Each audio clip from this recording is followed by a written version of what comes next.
A gente estancou de repente, ou foi um mundo então que cresceu. A gente quer ter voz ativa no nosso destino mandar, mas eis que chega a roda viva e carrega o destino pra lá. Roda mundo, roda gigante, roda moinho, roda peão, o tempo rodou num instante, nas voltas do meu coração. A gente vai contra a corrente até não poder resistir. Na volta do barco é que sente o quanto deixou de cumprir. Faz tempo que a gente cultiva a mais linda roseira que há, mas eis que chega a roda viva e carrega a roseira pra lá. Vozes que juntas formam quase uma orquestra, um quarteto afinado que tem mais de 50 anos de história na música popular brasileira. Eu estou falando do MPB4, com quem eu converso agora no refrão. Bom, é um prazer falar com o MPB4. Hoje eu estou aqui com dois integrantes fundadores do MPB4, Miltinho e Aquiles. Uma honra falar com vocês. Primeiro eu queria saber como que vocês estão. Primeiro, Miltinho, de onde você está falando? Estou falando do Rio de Janeiro, do bairro da Gávea. Aquiles, de onde você está falando e como é que você está? Olha, eu estou aqui na minha casa, em São Paulo, perto do Parque da Aclimação. E eu estou bem, só não boto o pé na calçada há quase 3 meses, mas o resto eu estou tirando de letra. Bom, eu queria que vocês me explicassem como é que foi a live do MPB4. Eu sei que vocês fizeram uma live solidária, inclusive, tanto com os músicos que compõem aí o MPB4, além das vozes, quanto o retiro dos artistas. Miltinho, você começa? Explica como é que foi, qual que foi a intenção e como é que é essa distância do público. Sei que não é uma live, aquilo foi um show nosso que nós gravamos. Era um show que a gente já fez desde 2015, e aí a gente tinha esse show gravado e foi uma forma que a gente escolheu de receber doações e distribuir entre esse coletivo. Agora eu passo a palavra para o meu amigo Aquiles. Aquiles, é com você. Só explica pra gente, porque eu sei que era um show que vocês já tinham, mas que de Isso. qualquer forma ele foi transmitido ali ao vivo, porque as pessoas acabaram comentando e doando. Como é que foi? A gente pensou no coletivo e pensou já de cara que seria a tentativa de conseguir algumas contribuições e escolhemos dividir por 5. 5 não, 15. 15. Somos nós 4, os 3 músicos instrumentistas, um técnico de som, um técnico de luz, um hold, um produtor e Dois.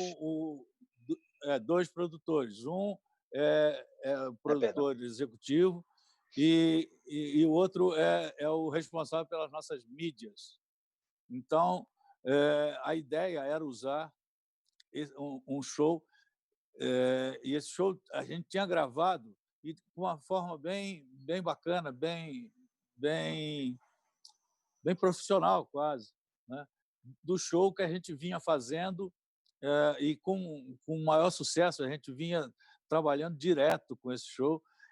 Inclusive, quando começou a tal da quarentena, a gente precisou cancelar 3 ou 4 shows desses aí que a gente estava falando, que é o show que se chama Você Corta um Verso, Eu Escrevo Outro. E aí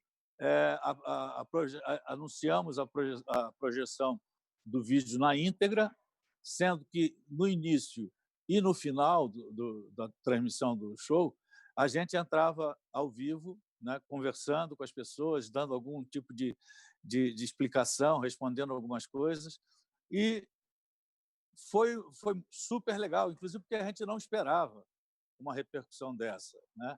A gente avisava todo mundo que faríamos a distribuição, as contribuições que viessem, a gente distribuiria em partes iguais para 15 pessoas, inclusive o retiro dos artistas, e botávamos, inclusive, na tela uma legenda que rolava dizendo pague o que você achar que vale. A gente não quis limitar preço e instigou as pessoas, ou tentou sensibilizar as pessoas para perceberem a iniciativa que a gente teve e o tipo de iniciativa que a gente teve, que cada músico, seja ele mais famoso ou menos famoso, estão buscando alternativas para voltar a trabalhar. A gente tem noção de que na nossa área musical talvez seja a última área a ser liberada, né? Exatamente. E isso talvez só quando achatar a curva de uma tal forma que o coronavírus, o novo coronavírus, tiver acabando, né? Então, é fruto de um jeito de fazer alguma coisa para a gente ganhar dinheiro e distribuir pelas pessoas. Vocês também se uniram, cada um na sua casa, e vocês gravaram músicas do repertório de vocês. Como é que foi isso, Miltinho? Foi legal? As pessoas têm tido uma repercussão legal? Sim, é muito bacana, é muito, muito legal. E para a gente também, né? Porque é um exercício da gente ficar ligado, né? Porque um quarteto vocal, cada um na sua casa, é meio complicado de fazer. Mas a gente vai aprendendo alguns macetes aí da tecnologia e a gente sempre faz dessa forma. Escolhemos uma música, não me lembro quem deu a ideia inicial, mas são músicas assim que eram representativas de uma época que já foi, mas que estão muito atuais, como Apesar de Você, Roda Viva, não, perdão, Gota d'Água Pesadelo. e Pesadelo. Você vai na marra, ela um dia volta. E se a força é tua, ela um dia é nossa. Olha o muro, olha a ponte, olha o dia de ontem chegando. Que medo você tem de nós, olha aí, olha aí. E também fizemos, quer dizer, eu também gravei algumas coisas minhas com uma cantora nova, e a gente fiz uma live também, e essa coisa da gente gravar os quatro, eu até dancei um pouco no início, porque quarteto vocal é o seguinte, eu toco violão, então eu tinha que fazer uma base que tinha que ser com clique, para poder, quando eu mandasse para eles três, eles ouvissem com o clique o meu violão e minha voz. Só que no arranjo, os arranjos, de repente, não sou eu que começo cantando, eu canto só depois. Então, para mim, eu tive que aprender. Agora, depois de fazer umas 5, eu já sei como é que faz. Mas no começo, como eu falei, é muito agradável. A gente grava, manda para um, aí um manda, você comenta. Não, você errou a letra aquela hora. Pô, é mesmo? Tá muito alto, tá? Mas o resultado é maravilhoso, as pessoas curtem muito, né? Me conta um pouco do começo da história de vocês. Como é que vocês se conheceram e como é que tudo começou? Quem conta, quem começa contando? A gente começou como amadores ainda em 1963. Tá? A gente fazia parte de um grupo chamado CPC, que era o Centro Popular de Cultura. Só que, como a gente morava em Niterói, era o Centro Popular de Cultura de Niterói. E, inclusive, a gente começou a trabalhar e veio o artista, o ator, o Carlos Vereza, que era do CPC da Uni. Ele veio para Niterói em vários ensaios, em várias reuniões que a gente fazia, e nos deu dicas do repertório, dicas de como legalizar essa iniciativa e tudo mais. E aí nós ficamos assim. Primeiro, no CPC, foi o Miltinho. Apesar de ser na minha casa, nessa época, eu tinha 15 anos. O Miltinho, acho que tinha uns 30 e pouco, né, Miltinho? Não, brincadeira. Brincadeira. O Miltinho começou, eu entrei, depois veio o Rui e, por fim, veio o Magro. E a gente ficou, era o quarteto do CPC, que a gente ficou em atividade até o golpe de 64. Quando houve o golpe, além de incendiarem a Uni, a repressão começou muito forte e a gente não podia continuar usando o nome do CPC. E quando foi umas férias, no mês de julho, nós resolvemos vir, no meu caso, para São Paulo, porque a gente era encantado com o programa O Fino da Bossa, da Elis Regina e do Jair Rodrigues. E a gente, como fãs da coisa, escolhemos um mês de julho, porque eram as férias, né? Eu, de férias do meu colégio, o Miltinho Mago na Faculdade de Engenharia. O Rui já era formado em Direito, mas ele trabalhava. Então, a gente estipulou esse mês de julho que a gente viria para São Paulo com um único sonho, um único objetivo. Nós queríamos aparecer no programa do Fino da Bossa. E chegando aqui em São Paulo, a gente, dentre outras pessoas, a gente conheceu um cara que foi muito importante na vida do MPB4, que é o Chico de Assis, o saudoso Chico de Assis. Foi ele que nos orientou, inclusive foi ele que nos apresentou ao Chico Buarque, e nesse mesmo mês de julho coincidiu do quarteto em si estar aqui em São Paulo. E o Chico de Assis preparou um grande popurrí de sambas antigos. E a gente ensaiou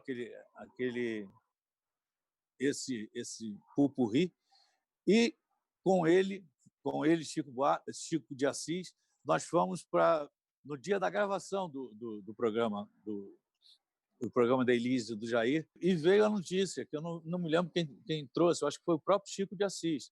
Olha, vocês foram escalados para fazer a apresentação de vocês na segunda parte. Aí foi um sonho que extrapolou o tamanho e a gente ficou muito emocionado e muito entusiasmado com aquilo. Bom, a gente vai ter que fazer agora um intervalo, daqui a pouco a gente volta. Primeira parada do refrão. Até já!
Com o refrão, a conversa hoje é com o MPB4, o Quarteto de Vozes. Hoje eu estou falando aqui com o Miltinho e também com Aquiles, integrantes do grupo.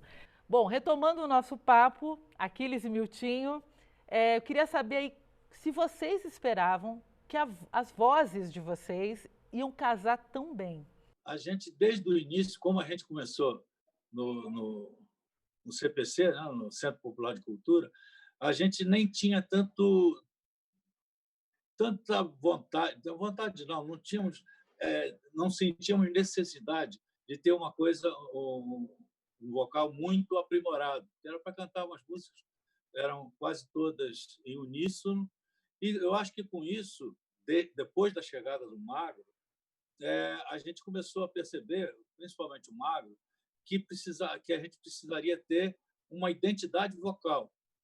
E o Magro, como diretor musical e arranjador do MPB4, ele pesquisou muito o que poderia ser o som vocal característico do MPB4. Naquela época, a gente ouvia conjuntos vocais estrangeiros, né, os single singers e outros. Tá? E aí a gente eu acredito que as nossas vozes foram se ajeitando, foram se entrosando. Tá? E, logo depois, a gente conseguiu fazer com que a gente fosse reconhecido pelo timbre vocal. E inclusive, quando da saída do Rui, que entrou o Dalmo Medeiros, aí nós ficamos, sim, preocupados de saber se, com a saída do Magro e a entrada do Dalmo, se ia modificar muito a textura, o timbre do MPB4. E vimos logo que não afetou em nada. Era a mesma discussão foi quando, do falecimento do Magro, entrou o Paulo Malaguti, o Pauleira, e a mesma dúvida voltou a aparecer. Será que vai modificar muito? E não modificou nada. E a gente seguiu, como está até hoje, sem que o som do MPB4 fosse modificado, se alterasse em alguma coisa, o que não aconteceu, nem nos uníssonos, nem nos vocais. Como é que acontecia a divisão de vozes entre vocês? Miltinho, me explica aí, como é que funciona essa coisa? São todos tenores, como você já me explicou em outras vezes. Como é que funciona a divisão de vozes entre vocês? Olha, essa parte musical era sempre exercida pelo Magro, pelos conhecimentos que ele tinha de música mais um pouco mais teoria, né? E que ele tocava no conjunto de baile, e ele tinha na cidade dele, em Itaocara, ele era da banda, tocava clarinete e tal. Então o Magro tinha uma formação musical mais apurada, vamos dizer assim, na parte técnica, né?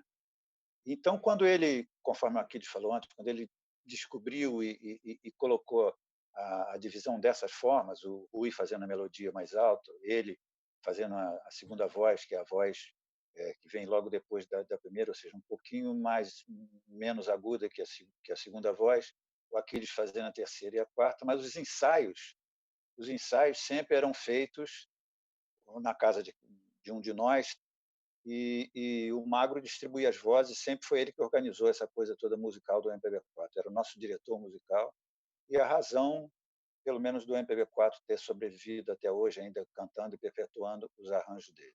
Como é que é a história de Roda Viva e como é que foi transformar ela meio que uma marca registrada do MPB4?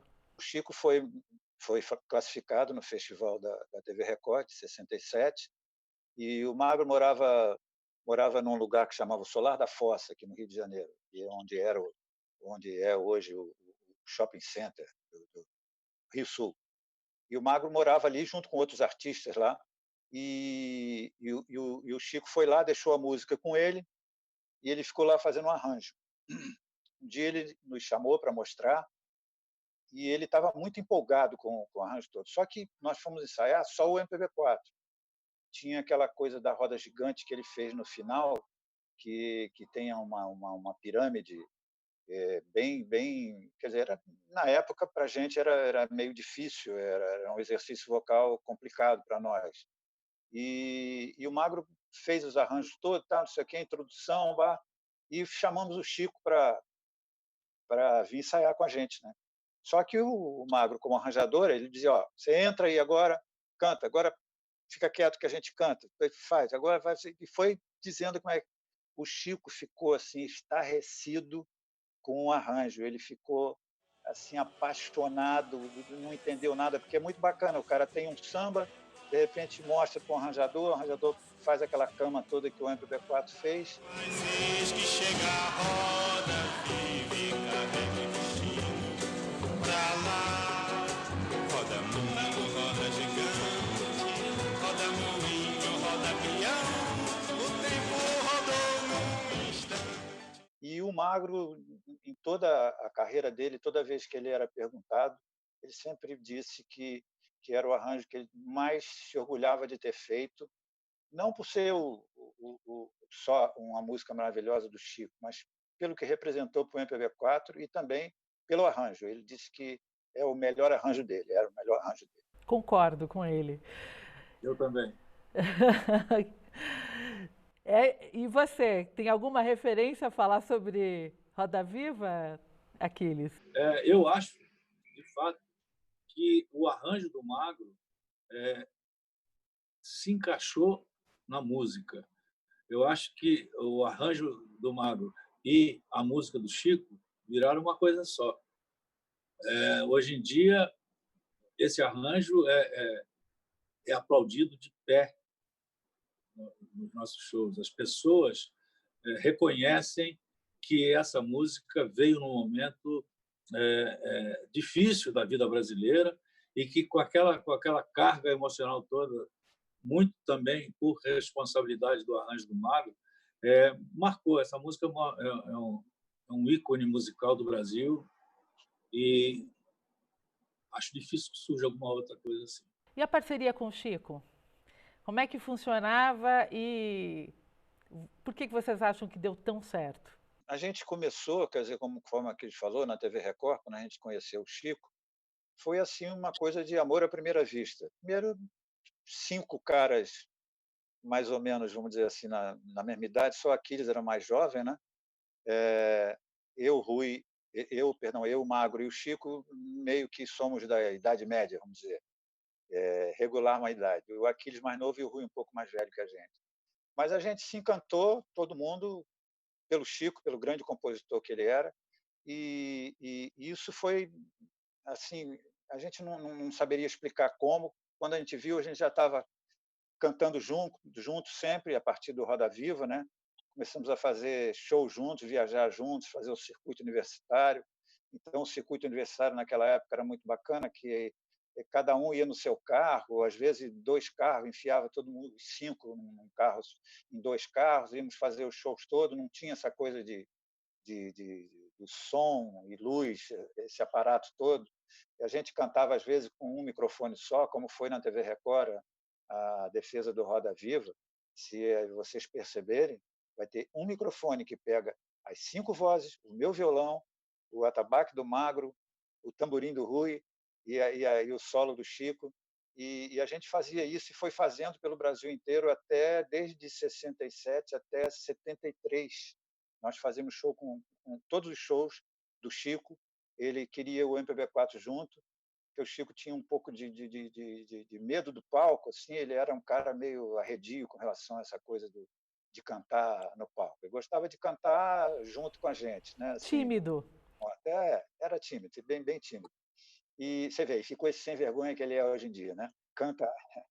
Agora, assim, em termos de conjuntos vocais, né? A gente sabe que tem o quarteto em si, né, que é um grupo feminino, inclusive vocês já misturaram as vozes em muitas ocasiões.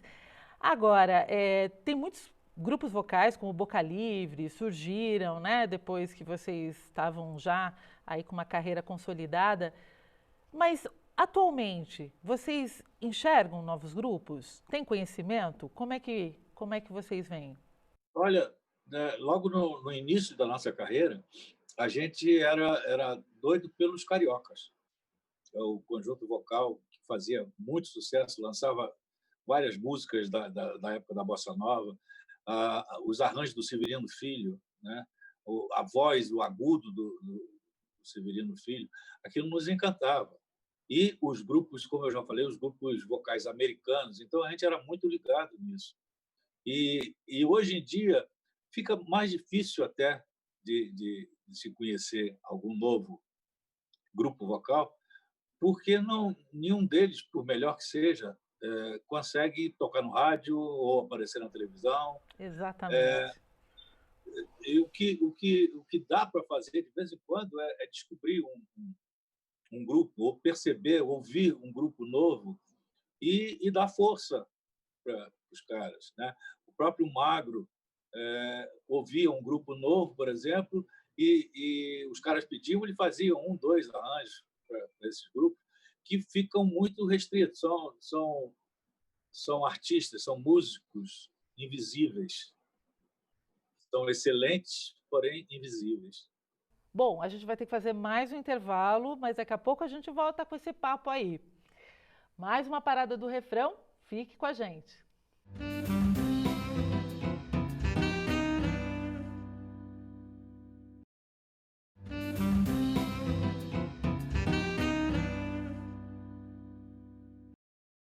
Apesar de você, amanhã há de ser outro dia. Eu você como vai se esconder da enorme euforia.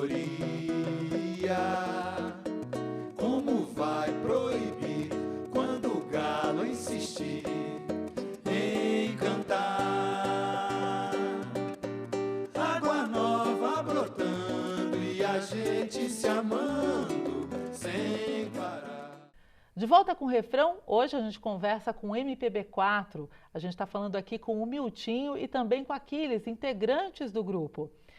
Agora, falando sobre os 50 anos de carreira, eu sei que vocês fizeram, a época dos 50 anos mesmo, um show, né, comemorativo, teve toda uma, enfim, uma celebração diferente. Como é que foi celebrar aí 5 décadas de carreira? Olha, foi maravilhoso, né? Esses números redondos, o MPB4 sempre comemorou de uma forma muito bacana. Há uns 10 anos nós fizemos um LP chamado 10 anos depois, e depois disso, os 20 anos, os 25 também, foi o show que a gente fez com os nossos filhos tocando pela primeira vez junto com a gente, eles eram bem jovens, e aí a gente foi comemorando sempre essas datas redondas muito bem, até os 50 anos, com esse show Sonho, a Vida, a Roda Viva, que o disco foi um disco de músicas inéditas, uma coisa muito difícil, Aquiles acabou de falar, né? Você não consegue mostrar, ter visibilidade em rádio, em televisão e ter uma audiência em rádio. O que acontece? A gente foi meio ousado, resolveu fazer um disco de músicas inéditas. E a partir desse disco de músicas inéditas, nós fizemos um show, que foi o show Sonho, a Vida, a Roda Viva, que a gente viajou o Brasil inteiro e que era, não só tinha músicas desse CD, né, desse CD O Sonho, a Vida, a Roda Viva, como era o disco era dedicado ao Magro, o CD era dedicado ao Magro, depois no show a gente fazia uma homenagem ao Magro também, e a gente foi um trabalho maravilhoso, e agora a gente já tem um show pronto aí que é um show para comemorar os 55 anos. Então sempre as datas redondas são bacanas de a gente curtir e continuar, né, com o MPB4, perpetuando aí esse trabalho que enquanto a gente puder cantar, estamos aí. Agora, assim, teve uma outra pessoa importante na carreira de vocês e que infelizmente a gente perdeu aí recentemente. Essa pessoa se chama Aldir Blanc. Eu queria que vocês falassem a respeito dele, a respeito da importância dele na carreira do MPB4. Olha, o Aldir foi um dos principais letristas da música brasileira mais atual. A gente sempre teve contato com ele, desde que ele começou a criar maravilhas junto com João Bosco, e a gente estava sempre junto de alguma forma. E uma coisa do Aldir que eu acho que é muito importante é que ele sempre foi um genial poeta, mas meio marginal. Ele fazia as músicas, dava para o João as letras e dava para o João musicar, e ele ia seguindo assim, ele não tinha papas na língua, ele escrevia para jornal e dizia tudo que às vezes não dava para dizer, mas ele dizia, escrevia. E aliás, tem um detalhe do Aldir com a gente, é que eu não me engano que período da nossa carreira foi, talvez o Miltinho depois lembre, que a gente estava ensaiando um novo show que seria MPB4 no País das Maravilhas. Aí esse show foi todo para Brasília, para Brasília, né?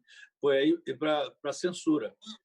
A censura vetou o show na íntegra e a gente já estava com o teatro alugado para estrear, porque a estreia era logo na semana seguinte.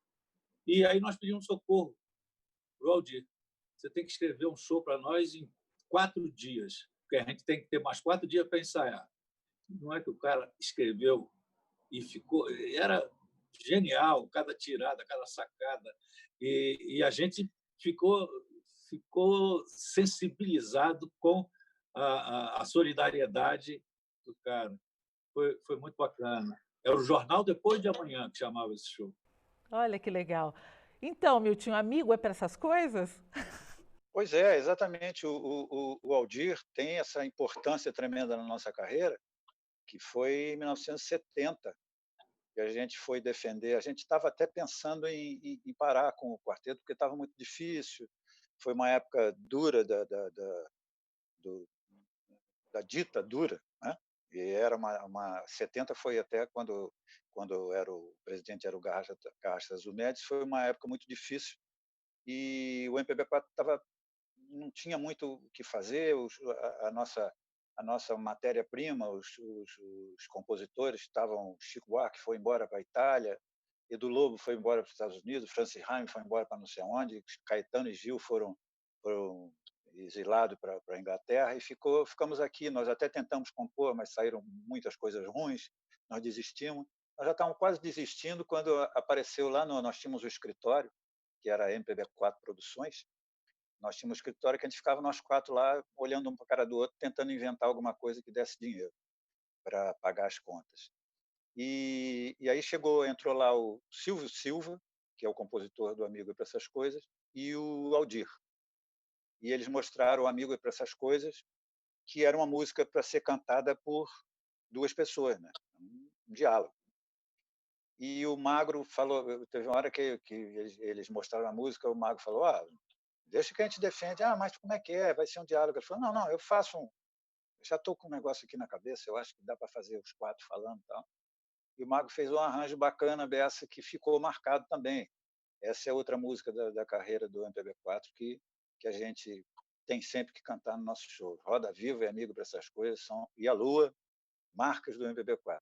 Todo amor um dia chega ao fim. Triste, é sempre assim. Eu desejava um trago, Garçom mais 2. não sei quando eu lhe pago. Se vê depois. Estou desempregado. 50 anos em uma palavra. Como é que vocês resumiriam essa carreira do MPB4? Valeu a pena? O que resume, uma palavra que resume, para mim, é vida. E ela persiste, né, Aquiles? Miltinho. O Aquiles diz tudo. O MPB4, eu acho que para cada um de nós representou isso. É uma vida. Eu comecei com 20 e poucos anos no MPB4, a gente está fazendo 55 anos de carreira, fora uns 2 que o Aquiles fez as contas lá, 55 com 2, 57. Quer dizer que é quase a vida toda. Para vocês, o que o MPB4 representa na música popular brasileira? Aquiles. Olha, representa um orgulho muito grande, uma satisfação de verificar que a gente passou esse tempo todo sem se entregar, sem criar situações difíceis, abrindo caminhos.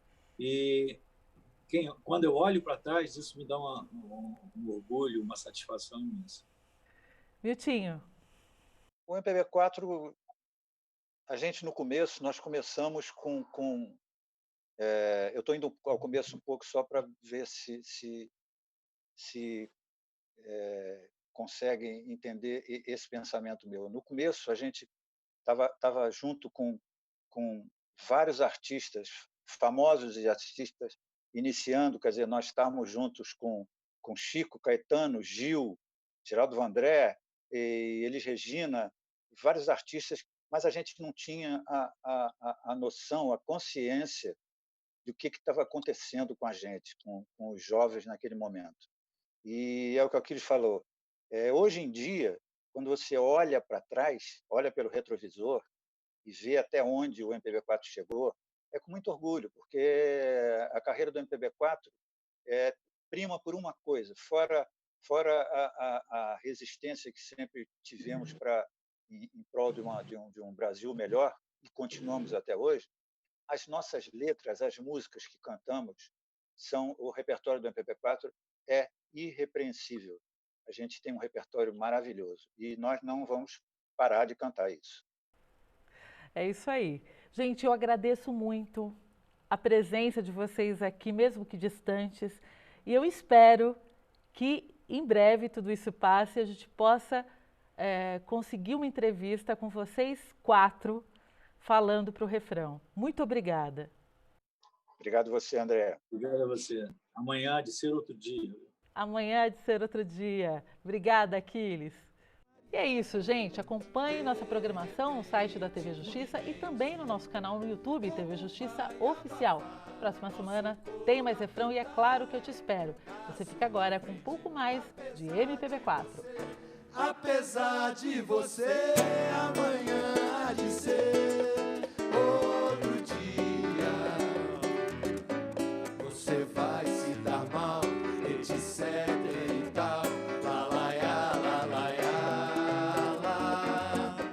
Lá, lá, ya, lá, lá, ya. Lá, lá, ya, lá, lá, ya. Lá, lá, ya, lá. Lá, lá, ya, lá, lá, ya. Lá, lá, ya, lá, lá, ya. Lá, lá, lá, ya. Apesar de você